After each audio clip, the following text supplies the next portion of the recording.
People who have survived an attempted murder, what is your story?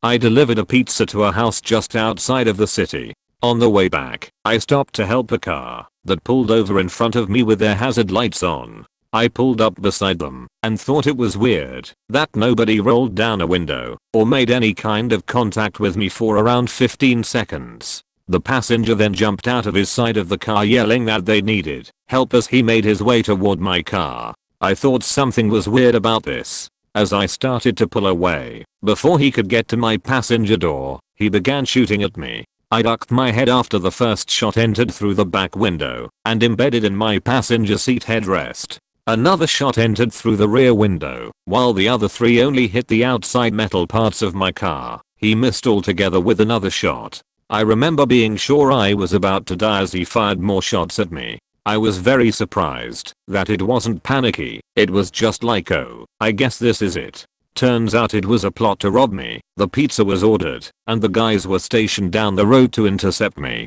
They knew who I was and they knew that I would be able to recognize them as I had delivered a few orders to them before. The guy wasn't wearing anything to cover his identity, which leads me to believe that he would have shot and killed me if he would have made it inside my car. By the next morning they had all been arrested. The shooter was found guilty of attempted murder and sentenced to 40 years in prison. He later appealed that sentencing because there was a word wrong in the jury instructions. He won the appeal and ended up being sentenced to 10 years and was released November of 2010 after 5 years. The remaining 5 years were to be served as parole/probation. He was arrested twice for parole/probation violation when he was only a couple months away from total freedom. I laughed. TL. Doctor, some people tried to murder me for pizza money. They shot. They missed. They got caught. They did time, but not enough, then did more. When I was a kid, probably around 2nd grade, our house got robbed and my mom and I came home while it was in progress. For whatever reason, she decided to go in and interrupt them. She grabbed her gun, didn't shoot, yelled at them to get the fuck out of my house, and then we drove off in a hurry to the corner store to call the cops. This was before cell phones. Less than 2 weeks later, my mom and I are sitting in the living room on the couch, our backs to the front door. Someone drives by and fires about 6 or 8 shots into the front of our house. Thank God for a steel front door. The cops came and said they didn't think the 2 incidents were related. My older sister tried to stab me with a large knife in an attempt to kill me on my 16th birthday. My mother grabbed the knife off her before it got my stomach and slammed her against the fridge and yelled at me to run. Last time I saw my older sister she said I've gotten over it and you should too. It's pathetic to hang on to it. She then told people it was self-defense because I tried to hurt her. I was literally eating my birthday breakfast. I didn't sleep properly for 2 years while she was in the house because she constantly tried to break into my room at night to slit my throat while I slept. I hate her.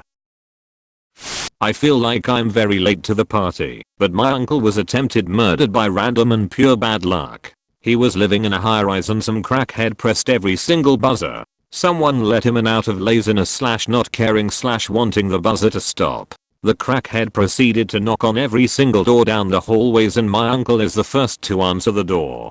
The crackhead pulls out a pair of scissors and plunges them into his throat. The crackhead then nonchalantly walks out of the building and says to a passing couple, "You should probably call the police because I just murdered someone." He was picked up very quickly and my uncle survived for a year or 2 before his epilepsy killed him. Edit in addition, it was a very small world as my uncle went to school with this crackhead 30 years earlier and knew his name to identify him. Not that there needed any more evidence in the case. This happened a couple weeks ago. It was 4 AM on a Monday night, playing Rust with some friends and my curtains were slightly open. All of a sudden I hear a loud pop and my monitor jumps and starts smoking. The screen is completely freaked, like I had thrown it on the ground, and I was utterly confused as to what happened. Turns out someone was looking for someone to hurt. When they saw me through the window, they thought they had found their victim. A .22 pistol bullet was shot through my window at my chest and was stopped by my monitor. Who knows how long I was aimed at or why they wanted to hurt someone. All I know is I got really lucky and I should send a thank you card to us.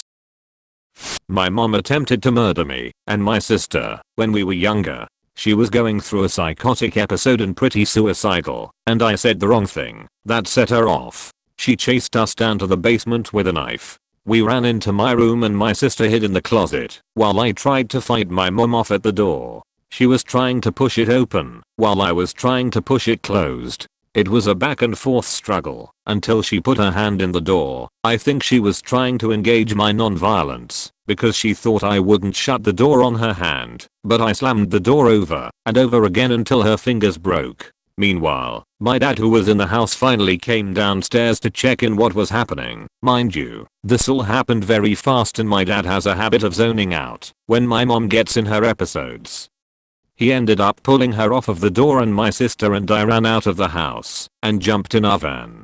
He drove around the corner and turned off the lights and we all ducked down in our seats to hide and stayed there until my dad saw her drive our other car. I was 13. My mother was screaming, legit screaming, not the yelling that a lot of people call screaming. They're different, trust me, at me because I made a tuna sandwich for lunch and didn't make one for her. She was a courier and I never knew when she would be home and when she wouldn't. These were the days before everyone had a cell phone and she frequently bought lunch on the road. I was done with lunch before she got home, but she still flipped. I was selfish, a horrible daughter, etc. Anyway, as she was screaming, I was backing away from her until I was pressed against the sink cabinet. She kept coming towards me. I swear to God, before I knew what was happening or could process/register, she had the scissors out of the knife block in her hand and she was still coming towards me, scissor points directed at me. I screamed bloody murder. My brother came rushing out of his room, right off the kitchen, as she started swinging them down at my throat. He caught her hand maybe 2 inches away from my skin and she was coming at me with enough force that there was still some forward momentum for him to counter. If he had not been there, they would have been buried in my throat. To this day, she doesn't understand why I have nothing to do with her, and the closest thing I've ever received to an apology was "I'm sorry you're not over that." Yeah. She's since been diagnosed as a narcissistic sociopath. Imagine my utter lack of surprise. So I had seizures when I was younger, so the fact that I remember this is amazing to me. My dad was driving my sisters and I to the new home he and my mother had just purchased like a few weeks before, when a woman who had wanted to commit suicide drove head on in my dad's lane. I remember him switching to the opposite lane a few times and each time the woman would switch as well, still driving straight for our car. We didn't get hit and cops were called and explained that the woman was trying to kill herself. I don't know what happened to the woman, but I mean I lived. My family and I didn't have any injuries, but we were pretty shaken up. A little bit of background. Here we use Telegram to buy drugs. We have this big group with lots of dealers. Very sorted, very handy. So I just got home from college and parked my car on the street. It was about 2300 hours and I was just sitting and browsing my phone. At some point I got into Telegram to read some work related messages when suddenly a guy opens the passenger door and tries to get in.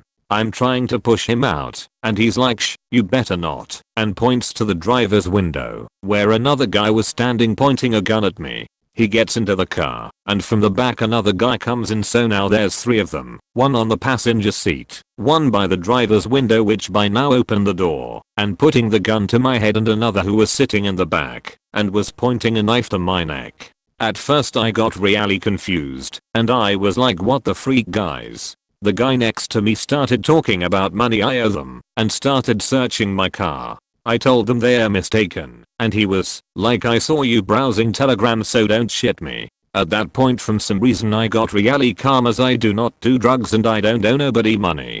I tried to explain that I was just reading work messages, but the guy with the gun got really mad and hit me with the gun. He tried to pull me out and the dude next to me stopped him and said there's an easy way to check, so he took my phone and started going through everything. At some point he got into my messages with my mom, my little sister. He was checking where do I work. He got into the gallery and found pictures of my dog, and that's when I worried the most.